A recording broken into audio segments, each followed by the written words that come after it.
In coherent scattering, an X-ray photon interacts with an atom, and it causes it to become excited.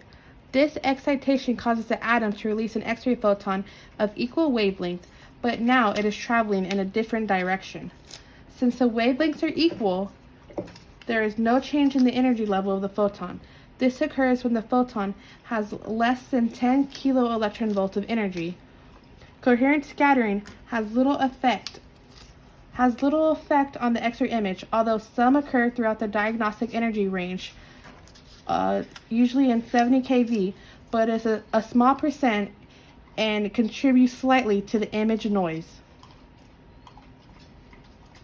Compton scattering refers to interactions between an X-ray photon with an outer shell electron. The photon causes the atom to lose an electron, which is known as ionization, and the X-ray photon is scattered in a different direction with less energy. Compton scattering occurs throughout the diagnostic range and has a great effect on X-ray radiography, but in a negative way.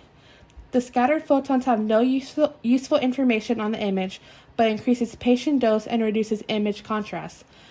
The ejected electron is known as the Compton electron, and it may have enough energy left to cause more ionizations before losing all of its energy. These ionizations is what increases harm to the patient. In Compton scattering, X-rays can be scattered in any direction.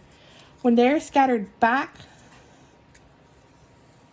to the original direction as the original photon, it is known as backscatter. Compton scatter X-rays are the number one source of occupational radiation exposure radiographers receive. In the photoelectric effect, the photon interacts with the inner shell electron and completely disappears, causing the electron to be ionized and is now called the photoelectron. This interaction is very important to diagnostic radiology and is also known as photoelectric absorption. Since the photon is completely absorbed, characteristic X-rays are produced, and they are emitted when an outer shell electron kills an inner shell void. This can happen following an ejection of an inner shell electron during photoelectric absorption. These characteristic X-rays are referred to as secondary radiation.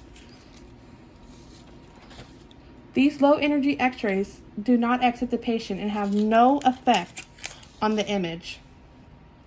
It is also important to remember the effective atomic number does have an effect on this type of interaction, unlike the Compton effect.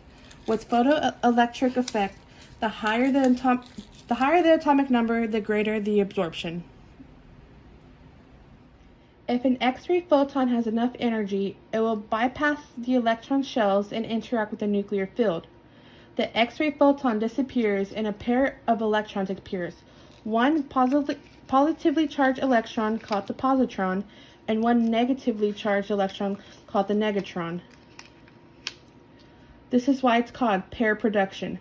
Since the energy of the photon must be at least 1.02 mega electrons, this interaction is not important to diagnostic radiology, but it is important in PET imaging and nuclear medicine.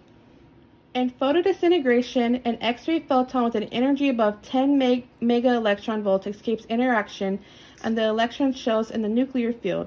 The X-ray photon is completely absorbed by the nucleus, and it raises the nucleus to an excited state, and it produces a nuclear fragment, or also called a nucleon.